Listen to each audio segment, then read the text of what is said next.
대한민국의 운명이 기독교에 의해서 좌우된다.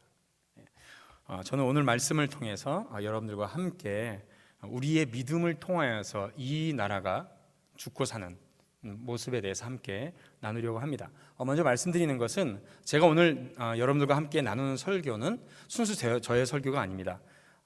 총신신대원의 이상원 교수님이라고 계시는데요, 이상원 교수님께서 강의하시고 설교하신 내용을 제가 다시 좀 더 쉽게 이렇게 여러 가지 자료들을 보여드리시면서 여러분들한테 좀 더 쉽고 정확하게 설명해 드리기 위해서 재편집하고 정리를 한 내용입니다. 먼저 제가 전환기라는 단어를 몇 번 사용한 적이 있는데요, 여러분들이 꼭 이상원 교수님께서 이제 쓰신 책입니다. 전환기 한국 사회 앞에선 기독교라는 책이 있습니다. 이 책이 있는데요, 이제 우리 나라의 한국 교회에 닥친 여러 가지 영적인 문제가 어떤지에 대해서, 그리고 성경적으로 그것을 어떻게 분별해야 되는지에 대해서 기록한 쓰여진 책입니다. 2달 전에 2월 초에 나온 따끈따끈한 책입니다. 12,000원밖에 안 하니까 우리 글을 읽을 줄 아시는 우리 성도님들께서는 반드시 꼭 읽어보시기 바랍니다. 제가 하는 설교 10편 듣는 것보다 우리 교수님이 쓰신 이 책 한 권을 읽는 것이 훨씬 더 우리가 말씀에 있어서 이 시대를 분별하고 우리가 지혜를 얻는 데 있어서 정말로 중요한 책입니다. 반드시 읽어보셔야 되는 책입니다. 12,000원밖에 안 되니까 12,000원을 가지고 시대를 분별할 수 있으면 1,200만 원을 주고도 사서 읽겠죠. 꼭 한번 읽어보셨으면 좋겠습니다. 오늘은 요나서와 사도행전의 본문을 근거로 해서 확인하고 우리의 믿음을 다시 한번 다지고자 합니다. 일제강점기 시절에 자유주의 신학자들이 신사참배에 먼저 찬성하고 또 친일적인 입장을 활동하는 한 반면에 한국의 장로교를 대표하는 박형룡 교수님이라고 계십니다. 박사님이신데요, 이분은 굉장히 반일적이고 애국적인 입장에서 활동을 하셨습니다. 특별히 박형룡 박사는 나라 사랑이 각별했습니다. 당시 조선을 하나님이 특별히 선택하신 구약의 이스라엘에 비유할 만큼 나라에 대한, 민족에 대한 사랑이 굉장히 깊으셨습니다. 특별히 이 조선의 영어 음역인 이 조선을 영어로 쓴 게 CHOSEN입니다. 그런데 이것이 영어 추수의 이제 완료형이에요. 그러니까 선택되었다라는 그런 단어와 똑같은 것에 착안을 해서 조선은 하나님의 선택된 백성이다라는 기발한 제안을 하셨습니다. 그분은 조선은 이처럼 하나님의 선택된 백성이기 때문에 이스라엘에 일어난 일들은 좋은 일이건 나쁜 일이건 조선에서도 일어난다라고 말씀하시고 신념을 가지고 계셨습니다. 특별히 1920년 숭실대에서 있었던 이제 전도대에서 천의 검, 천자는 하늘 천자입니다. 그래서 하늘의 검이라는 제목으로 설교를 하시는데요, 중간에 요준이 그렇습니다. 우리 백성이 이스라엘과 마찬가지로 우상 숭배의 죄를 저질렀기에 하나님께서 당신의 검인 일본 제국주의를 휘두르신 것이다. 그러므로 하나님 앞에 회개하고 돌아서는 길밖에는 민족 구원의 길은 없다. 조선도 이스라엘 백성과 마찬가지로 하나님과의 언약 관계 속에 들어가 있기 때문에 민족이 범죄하면 민족이 징벌을 받고 회개하고 돌아오면 다시 회개하게 된다. 다시 회복하게 된다라는 설교를 말씀하셨습니다. 이제 이 설교 때문에 이제 박형룡 박사님은 일본 경찰한테 잡히셔가지고 약 한 10개월 정도 욕고를 치르셨죠. 처음에 이제 이상원 교수님도 그렇고요, 저도 이 설교를 이제 나중에 들었을 때 박형룡 박사님의 이런 설교가 너무 과도한, 너무 영적인 해석이 아닌가라는 질문을 했습니다. 이스라엘은 처음부터 출애굽 사건이라는 구원 사역으로 출발한 신정 공동체인 반면에 우리나라는 그 기원이 일단 이방 민족이죠. 그리고 아무리 전도가 많이 되었다고 하더라도 현재도 대부분 불신자들입니다. 그런데 이게 어떻게 단순 비교가 가능할까라는 생각을 했습니다. 근데 이제 박형룡 박사님을 존경한 이상원 교수님도 그렇고요, 저도 역시 그렇게 생각했는데요, 한국이 하나님이 선택한 백성이다 라는 사실을 확인시켜준 본문이 바로 오늘 요나서 말씀과 사도행전의 바울의 난파선 사건입니다. 이 두 사건 모두가 요나의 난파선과 바울의 난파선 사건이 모두 이방인들이 탑승한 배에 주의 백성 한 사람이 끼어들어감으로 인하여서 탑승객 전원에게 일어난 동일한 사건입니다. 그런데 그 사건이 어떻게 전개되는지, 어떤 결과를 보여주게 되면, 어떤 결과를 보여주었는지를 보게 되면 이 박형령 박사님의 이 말씀이 제대로 이해가 되는 거죠. 먼저 요나의 난파선 사건입니다.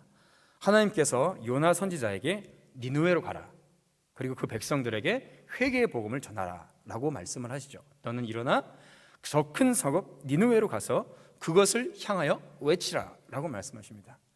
요나 선지자는 굉장히 민족적이었고 굉장히 애국자였던 것 같습니다. 우리가 잘 알듯이 니느웨로 처음에 갑니까? 안 가죠. 그가 2절의 말씀에 보면 요나가 여호와의 얼굴을 피하려고 일어나 다시스로 도망하려 하여 또 똑같이 여호와의 얼굴을 피하여 그들과 함께 다시스로 가려고 벨삭스를 주고 배에 올랐더라 라고 말씀하십니다. 자, 요나의 이 행동은 하나님을 믿는 선지자답지 않게 마치 지역 신론에 빠져 있는 모습입니다. 그러니까 지역마다 관할하는 신들이 다 다르다는 신앙 체계예요. 그러니까 굉장히 민족적 신이죠. 그리고 이방적 신론입니다.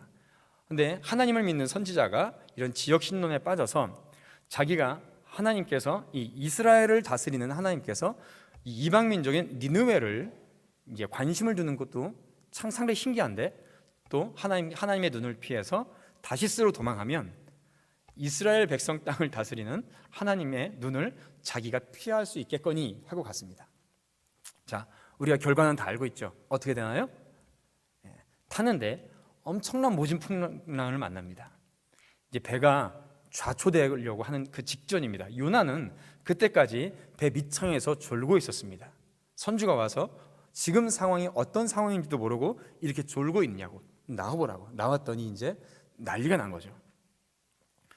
요나가 얘기를 합니다. 고백을 합니다. 나 때문에 그렇다. 나 때문에. 그래서 제비뽑기를 하죠. 제비뽑기를 해서 요나가 걸립니다.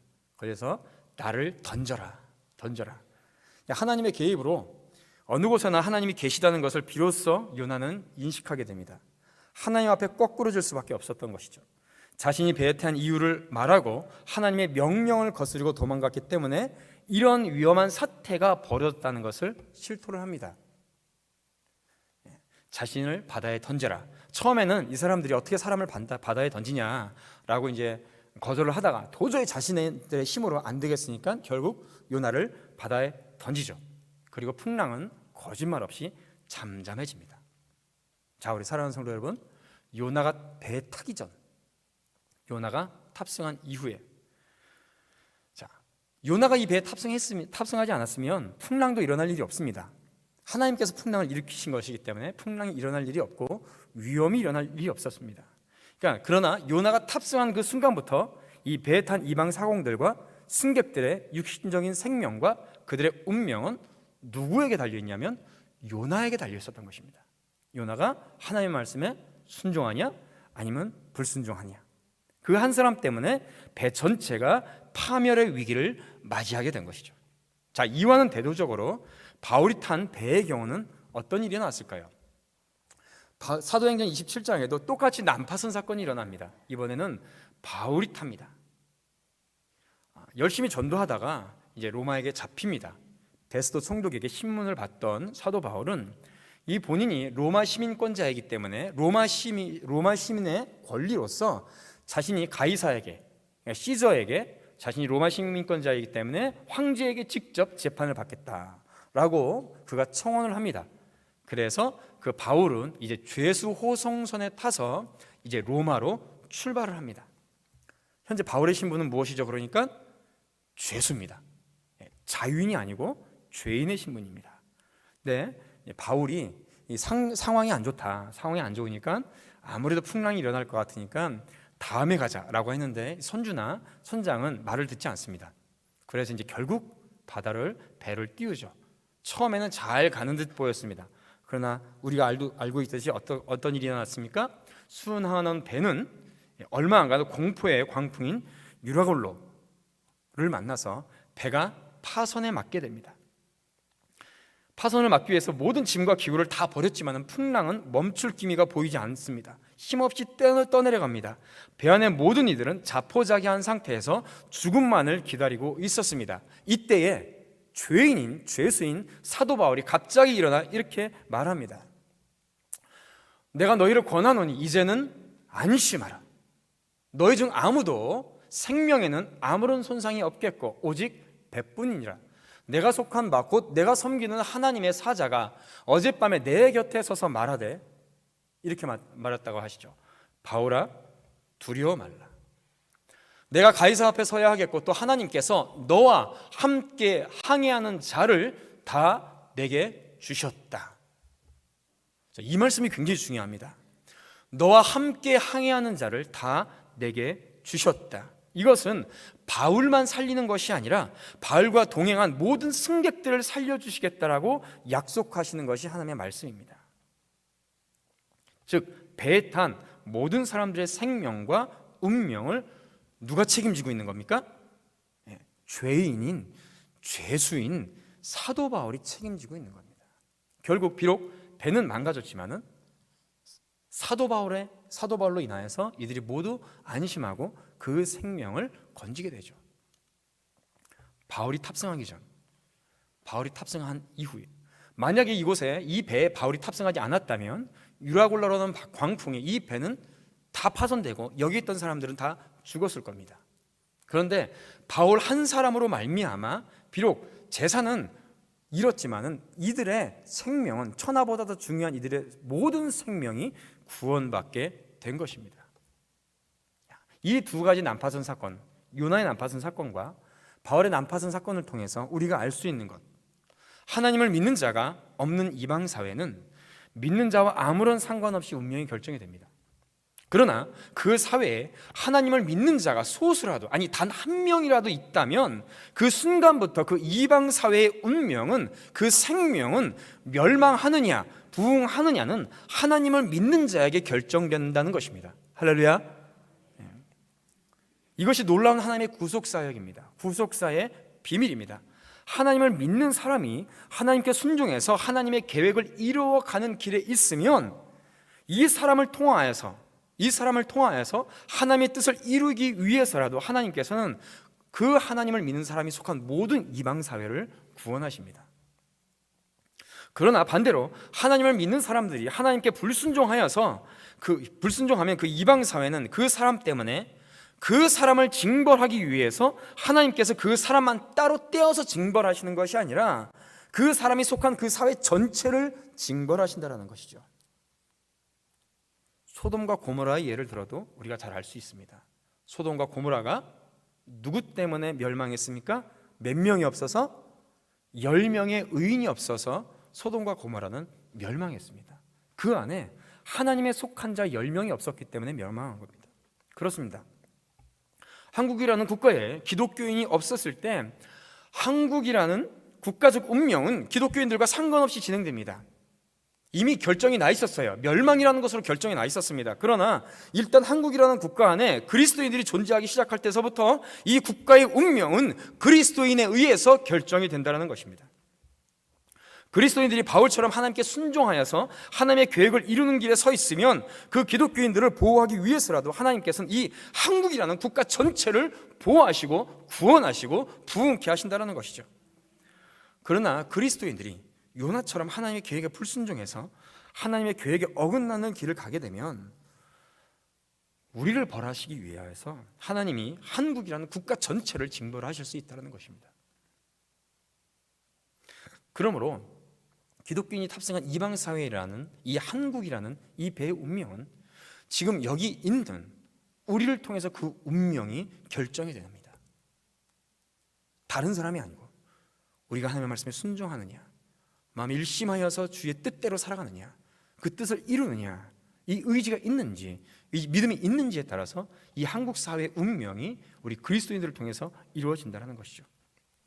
이제 하나님의 구속 원리를 20세기 한국, 지금 우리나라의 국가와 한국교회에 적용해 보겠습니다. 로마서 1장에 보면 이런 말씀이 있습니다. 77절과 18절에 보면 복음에는 하나님의 의가 나타나서 믿음으로 믿음에 이르게 하나니 기록된 바 오직 의인은 믿음으로 말미암아 살리라 함과 같으니라.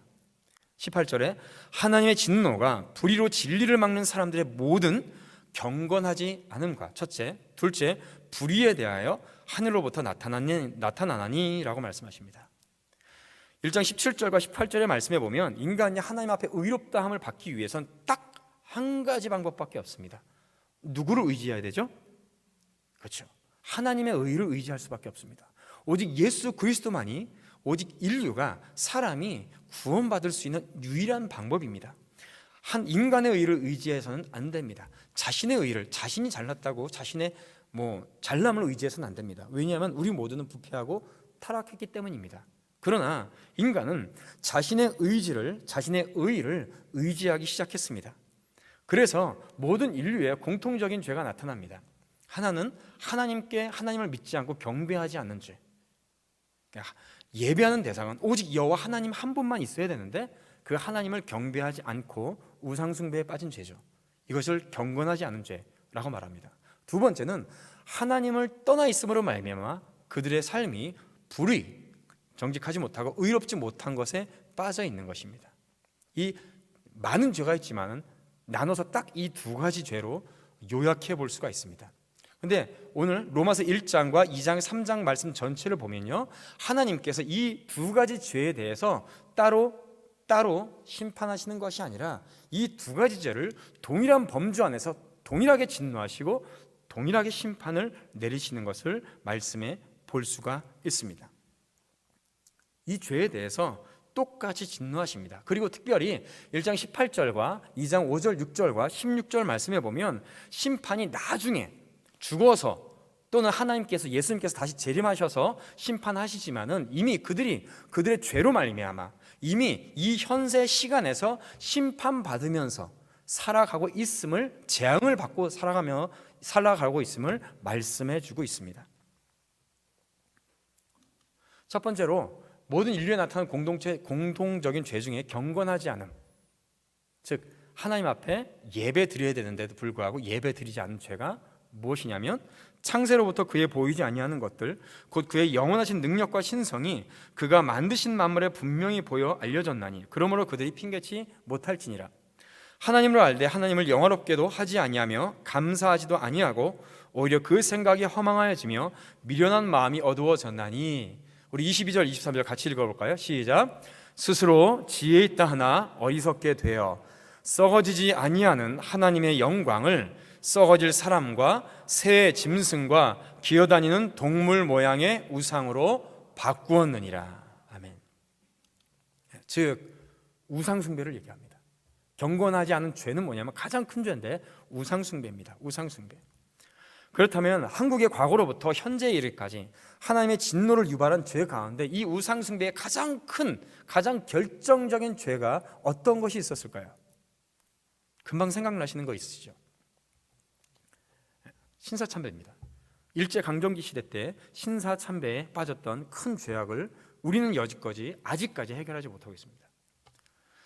하나님의 은혜로 말미암아 이 조선 한반도가 이제 멸망의 길을 가고 아무런 희망과 소망과 구원의 소식이 없었을 때 하나님께서 믿음의 사람들을 보내주셨습니다. 그들의 눈물과 그들의 땀과 그들의 피를 통하여서 이 땅에 복음의 씨앗을 뿌려주셨고 그 열매가 이제 나타나기 시작하였습니다.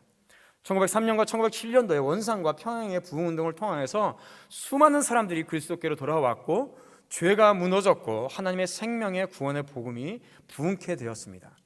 수많은 사람들이 주님께로 나왔습니다. 마치 건물의 지붕이 뚫리고 하늘로부터 하나님의 영이 커다란 마치 산사태처럼 우리에게 임하였다라고 고백을 하고 있죠. 이렇게 큰 부흥을 하나님께서 주셨습니다. 그러나 첫 번째 맞이한 이 땅에 이 교회, 한국 교회를 향한 시험에 한국 교회는 무릎 꿇고 말았습니다.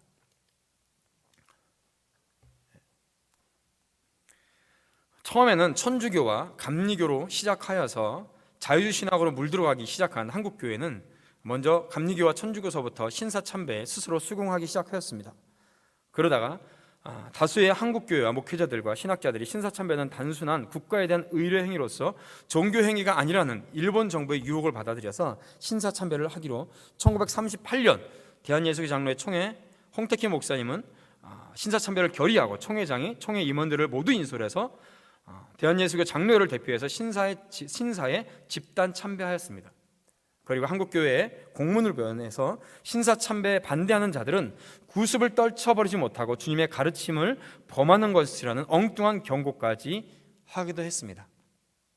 그에 반대해서 최봉성 목사님이나 손양원 목사님 강력하게 신사참배를 반대하셨고요. 우리가 알듯이 주기철 목사님 같은 경우는 옥고를 치르고 돌아가시기까지로 하셨죠. 그런데 그 이후로 지금까지 한국교회에 대해서는 회개하지 않았습니다. 박형용 박사님의 한국교회에서 2권에 보면 1937년 중반까지 학교에 대해서는 강경하면서도 교회에 대해서는 비교적 온건했었습니다. 그러나 그것은 교회와 지도자들에 따라서 자신들의 지위 또 명예 보존을 위해서 스스로 신사참배를 시작했기 때문에 그렇습니다. 또 교회가, 학교가, 각 교파가 한 덩어리가 되어서 강력한 저항운동을 전개하고 거기에 일본의 제 교파도 함께 연대했다면 일제는 이렇게 교회를 향해서 강력하게 그 만행을 치르지 못했을 것이다 라고 말하고 있습니다. 당시 일본에 귀한 목사님들이 계셨습니다. 우찌무라 간조나 우에무라 목사님 같은 굉장히 존경받을 만한, 존경하기에 충분한 그런 목사님들도 계셨고요. 그 목사님들 또한 역시 일본 교회와 일본 정부를 향하여서 신사참배는 반드시 종교적인 것이고 국민 의례가 아니기 때문에 교회에 신사참배를 요구하면 안 된다라고 일본의 저명한 목사님들까지도 그렇게 나서서 말씀하고 계셨습니다. 그러나 대부분의 사람들은 우상숭배를 스스로가 먼저 꿇어 엎드렸죠. 그 이후에 대한예수교 장로회는 오늘날까지 신사참배를 향한 죄악에 대해서 공식적으로, 교단적으로, 공식적으로 회개하지 않았고요, 사죄도 하지 않았습니다. 그럼 우리나라 교계가, 한국교회 목회자들이, 영적 지도자라는 사람들이 먼저 사죄하지 않았는데 어떻게 일본을 향하여서 사과하라고 말할 수가 있겠습니까? 우리는 잘못된 이상한 역사의식을 가지고 있습니다.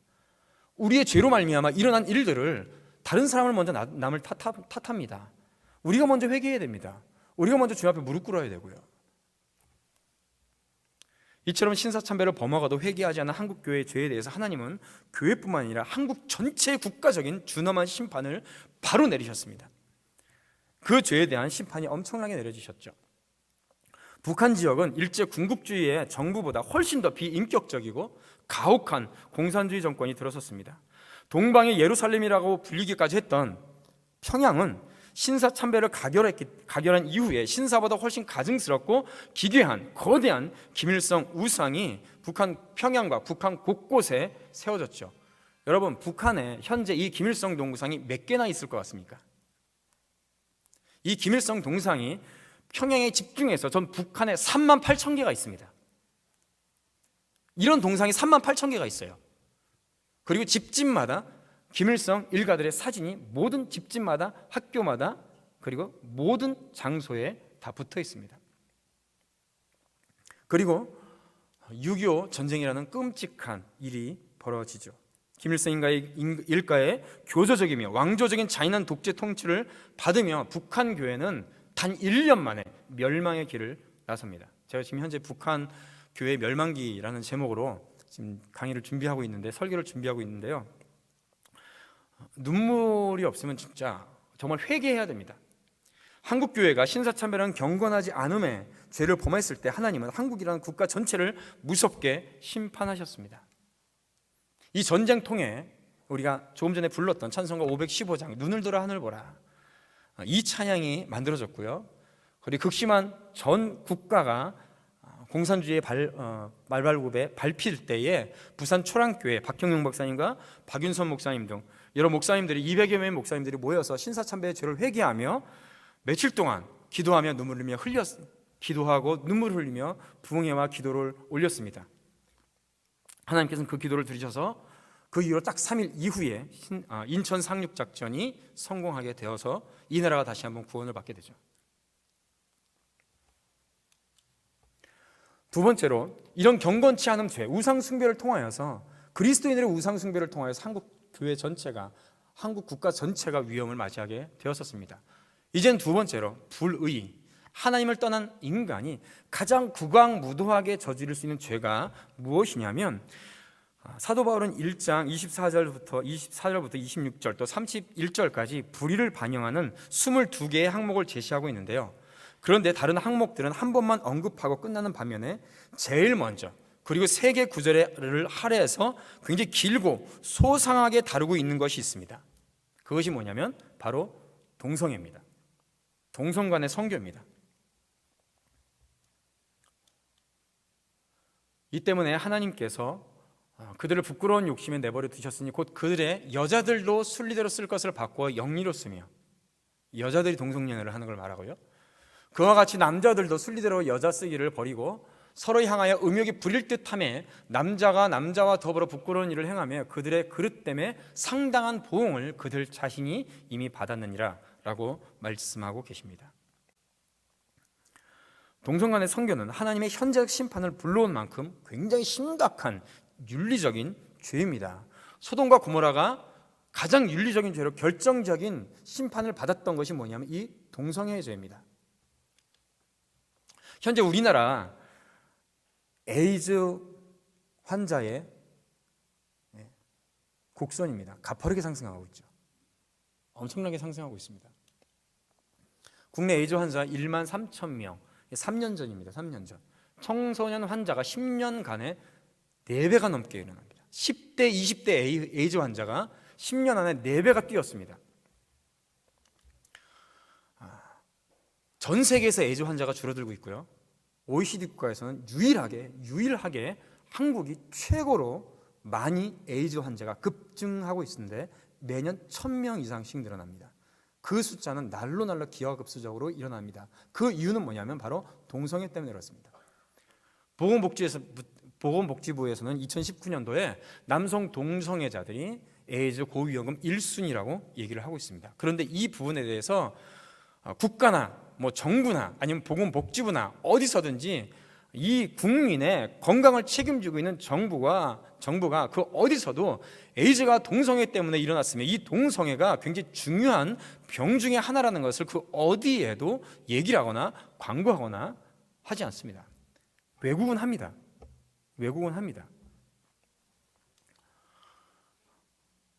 매년 서울에서 퀴어 축제가 열리죠. 동성애 축제가 열립니다.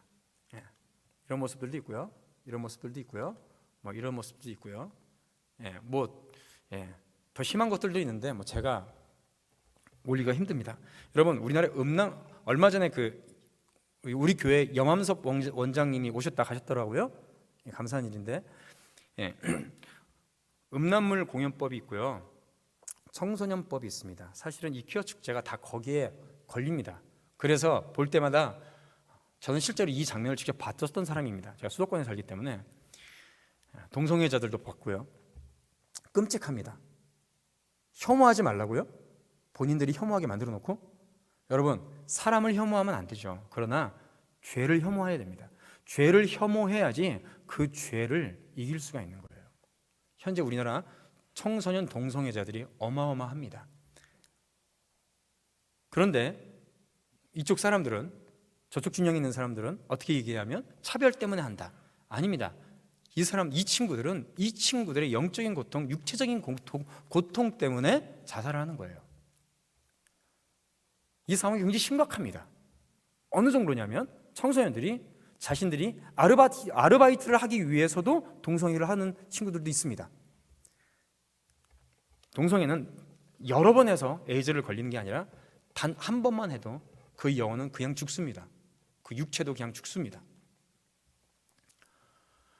퀴어 축제가 현재 이 상황입니다. 여러분, 2000년에 끝난 것이 아니고요, 2000년부터 계속 시작한 거예요. 지금까지.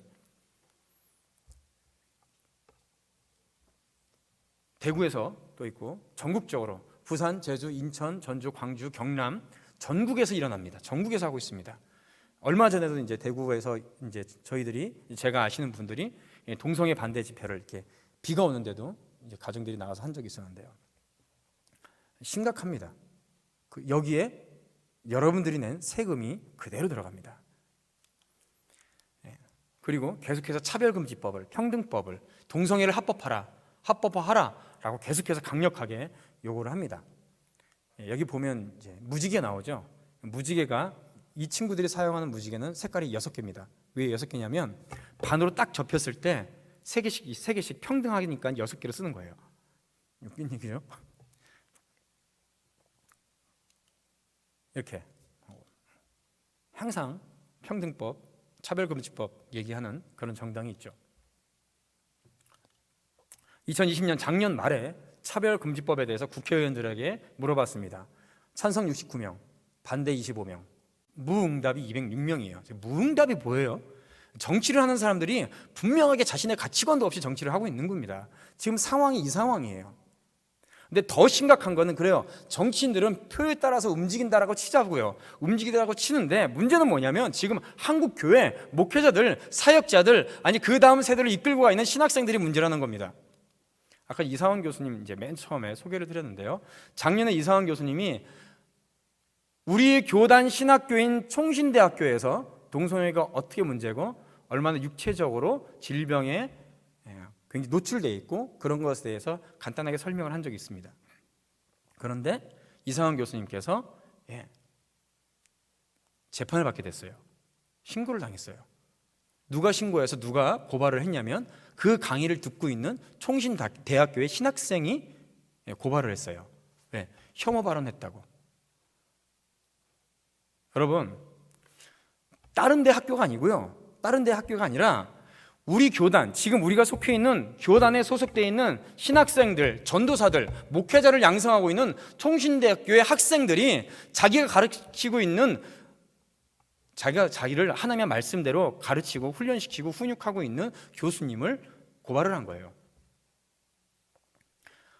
마치 꼭 옛날에 중국이 공산화될 때 모탱통이 홍위병들 가르치는 거하고 똑같은 것 같습니다. 자녀들이 부모 신고해가지고 공산당한테 부모 신고해서 부모 죽이고 학교에서 학생들이 교장 선생님 끌어다가 신고해가지고 교장 선생님 머리 박박 깎고 죽창으로 찔러 죽이고 뭐가 다르죠? 다행히도 이제 몇 번의 재판을 거쳐서 이분이 이제 복직이 됐어요. 근데 문제는 뭐냐면 총신대학교 이사회에서 이상원 교수님을 해임했다는 거예요. 총신대학교 이사회 이사들은 누굽니까? 목사고 장로들이에요. 우리 교단 목사고 장로들입니다. 그래서 우리 장로님들 나중에 이제 또 전도사님들 이제 나중에 전도사님들이나 부교육자들을 뽑으면요 4가지 꼭 물어보셔야 돼요. 첫째, 구원의 확신이 있느냐? 말씀을 기반해서 뭐 어렸을 때부터 교회를 다니고 뭐 이게 아니라 말씀을 기반해서 내가 구원의 확신이 어떻게 분명하게 서 있냐. 두 번째로 전도를 해서 영접시켜보고 양육해본 적이 있느냐. 부교육자들한테 이런 거 물어보셔야 되고요. 세 번째, 하나님의 말씀에 근거해서 동성애에 대해서 어떻게 생각하느냐. 이거 물어보셔야 됩니다. 그리고 공산주의에 대해서 어떻게 생각하느냐 물어보셔야 됩니다. 제가 고등학교 다닐 때요, 제 사회 선생님이 저희들한테 뭘 가르치셨냐면요, 자본주의가 나중에 바뀌어서 수정자본주의가 되고 나중에 맨 마지막에 공산주의가 되는 거야. 그러니까 공산주의가 자본주의의 결론이야. 이렇게 배웠다니까요. 제가 하나님의 은혜죠. 제가 변화돼가지고 이렇게 목회를 할 수 있는데 지금 한국교회는 심각합니다. 심각한 상황에 놓여져 있습니다. 지금 다른 곳에 정신 팔릴 때가, 목회자들이 정신 팔릴 때가 아니에요. 사실은 박해를 박해로 인식하지 못하는 한국교회, 싸워야 할 대상을 알지 못하는 목회자들 심각합니다. 냄비 속에 개구리 같은 한국교회 성도들. 목회자가 먼저 문제죠. 사실은 저 같은 목회자가 먼저 통에 자복하고 눈물 흘려 기도하고 무릎 꿇고 해야 됩니다. 한국교회가 신사참배의 죄를 저질렀을 때 국가 전체에 무서운 심판을 내리셨는데 이번에는 불의의 죄를 저지른다면 어떤 심판이 올지를 상상할 수가 없습니다. 만약에 차별금지법이 통과되고 동성애가 합법화되면요, 그 자체로 이미 이 나라는 하나님의 심판으로 들어가는 겁니다. 제가 지금 이렇게 설교하는 것 바로 잡혀가서 영창 가고요. 그리고 만약에 불복하면 수억 원의 벌금을 내게 돼 있어요. 만일 기독교인들이 한국에 기독교인이 없다면요, 소돔이나 고모라, 폼페이처럼 아무 상관없이 주저함 없이 하나님께서는 심판을 내리셨을 것입니다. 그러나 그리스도인이 이 자리에 이렇게 존재하는 한 한국 사회에 대해서 하나님은 심판의 방식을 변경하십니다. 어떻게 변경하시냐? 요나의 길을 따르고 있는지, 그래서 난파선언을 만들 것인지, 바울의 길을 따라서 한국이라는 배에 탄 국민들을 모두 안전하게 지켜 나갈지, 그 키는 누구에게 달려있냐? 여기 함께 있는 저와 여러분들에게 달려있는 줄 믿으시길 바랍니다. 우리가 왜 기도해야 될까요? 우리가 왜 한국 사회의 부흥을 위해서, 한국 사회의 회복을 위해서 기도하고 그리스도인으로서 살아가야 될까요? 그 이유는 나만 잘 살기 위해서 그렇지 않습니다. 동성애를 주장하고 그 죄에 빠진 그들마저도 하나님 안에서 제대로 회복하고 안전하고 행복하게 살게 해주기 위해서, 그들을 위해서, 우리만 위하는 것이 아니라 죄악에 물들어 있는 그들을 위해서도 우리가 주님 앞에 바로 서야 될 줄로 믿습니다. 사랑하는 성도 여러분, 우리가 전환기에 맞아 있습니다. 우리가 더욱더 기도해야 될 때입니다. 우리가 더욱더 주님 앞에 무릎 꿇어야 될 때입니다. 우리에게 여러 가지 문제가 있지만은 그 문제가 오히려 우리가 더욱더 기도함으로 말미암아 이 전환기에 우리를 깨워 기도하며 주님 앞에 쓰임받게 하는 귀한 부흥의 길로 우리를 인도하게 하실 줄로 믿습니다. 기도하겠습니다. 하나님 아버지, 주님의 은혜와 사랑을 감사드립니다. 요나가 배에 탐으로 말미암아 그 불순종함으로 그 배가 난파선이 되었습니다. 그러나 바울의 탐으로 말미암아 죽을 생명도 건질 수 있었습니다. 주여, 저희들은 요나의 길이 아니라 바울의 길을 따라가는 저희들 될 수 있도록 주님 인도하여 주시옵소서. 우리가 기도함으로 말미암아 우리 교회가 부흥하고, 우리가 기도함으로 말미암아 우리의 사업장과 우리의 직장이 회복되고, 이 나라에 다시 한번 주의 빛 대신 복음의 불길이, 횃불이 떠오르는 귀한 은혜의 역사가 일어나게 하여 주시옵소서. 감사드리며 예수님의 이름으로 기도드리옵나이다. 아멘.